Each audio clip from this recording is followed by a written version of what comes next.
Evidence of human ancestors that had ape-like features established the plausibility of the idea that humans and chimps had common ancestors. And then in the last 20 years, we've seen the emergence of a whole new type of data that's established the close relationship between chimps and humans. And that comes from the analysis of DNA. This is DNA. We've got DNA, chimps have got DNA, bacteria have got DNA, petunias have got DNA, crabs have got DNA. Every living animal, plant, fish, frog has got DNA. And if we compare the DNAs of any two species, we can establish how closely related they are one to another. In the early days of DNA research, a double strand of DNA was extracted from each species to be compared. When heated, the strands split apart.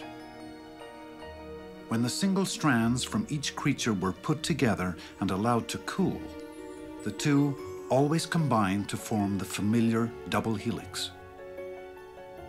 The degree to which the strands mated successfully was a measure of their similarity. It turned out that human DNA and chimp DNA combined almost perfectly.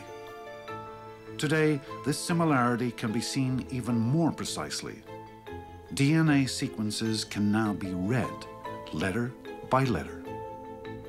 Here we're looking at the DNA sequences of one particular gene as found in human and chimp.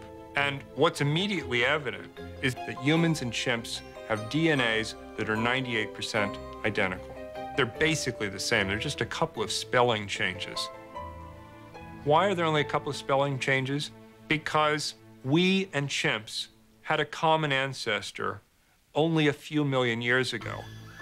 And these few spelling differences have accumulated during the propagation of this DNA during those few million years. If more time had passed since we had our last common ancestor, more spelling changes would have accumulated. If the same gene from a rat is compared, many more spelling differences are seen. That's because our common ancestor with the rat lived about 80 or 100 million years ago, and there's been much more time for spelling differences to accumulate.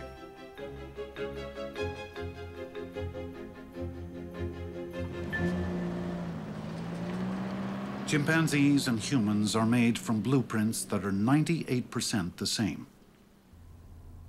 But what about the ways humans and chimps think and act in the world? Are there similarities there as well? Boy, doing some pull-ups. Oh, be careful.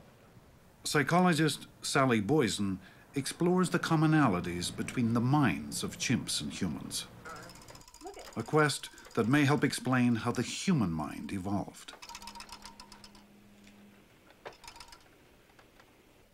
The developmental milestones really throughout the life of a chimp are almost exactly the same as humans. Everything is so similar. They respond to new things and new toys, and they have the same kinds of rough and tumble play.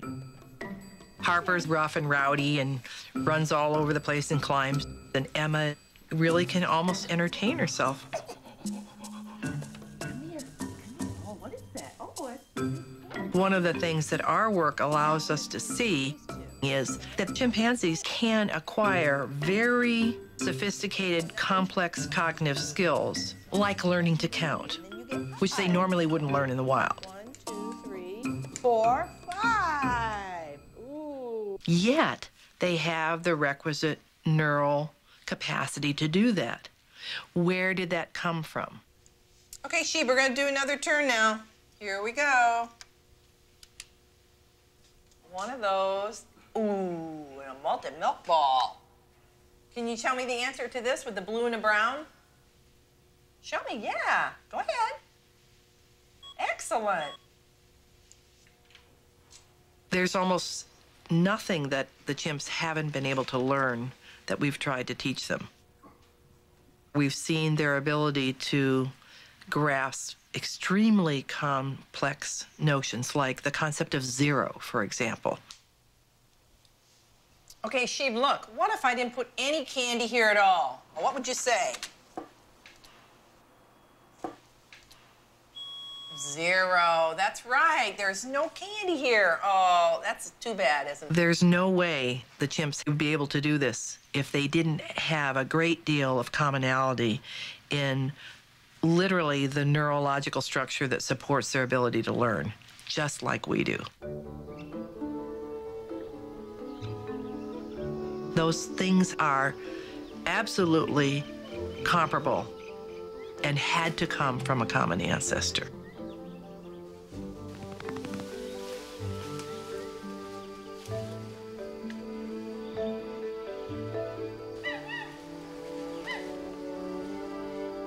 The similarities that we have with our primate relatives are extraordinary. We share so much of our DNA, we share so much of our morphology, we even share our blood types. But for all of those similarities, there are striking differences. I think the reason for this is really very simple, and that is the line of evolution that led to us led, for reasons which we're only beginning to understand, to an explosive development of mental capacity. And what clearly happened is that natural selection favored the evolution of organisms that could communicate, that could manipulate symbols, and could construct language. Darwin's great idea is a grand and marvelous explanation that shows us that we are united with every other form of life on this planet. And I find that an exciting and maybe even an ennobling way to look at things.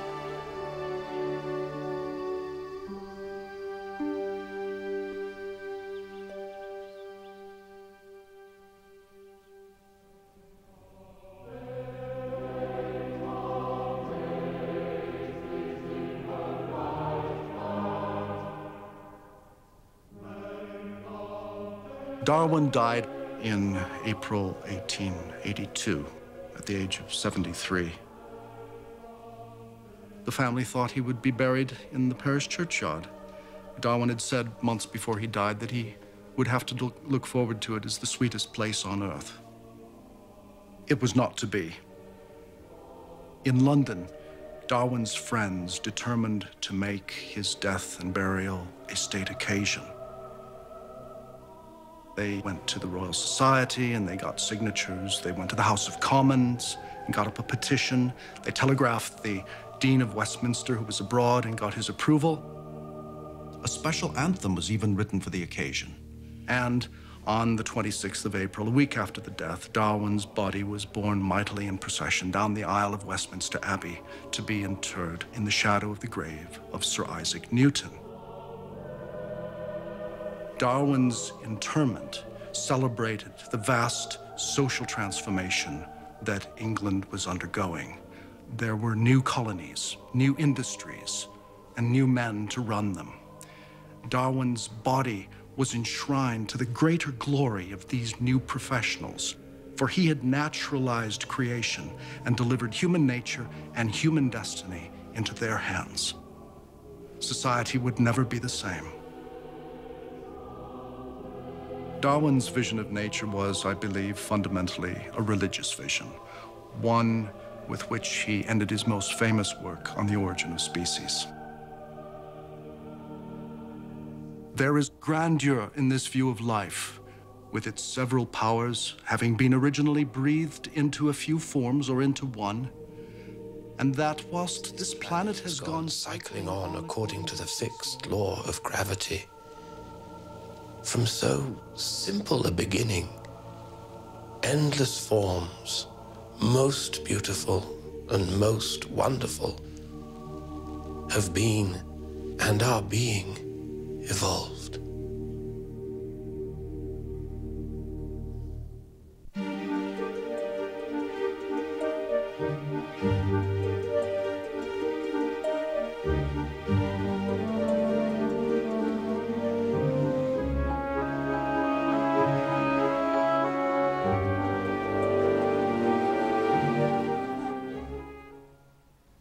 Continue the journey into where we're from and where we're going at the Evolution website. Visit www.pbs.org.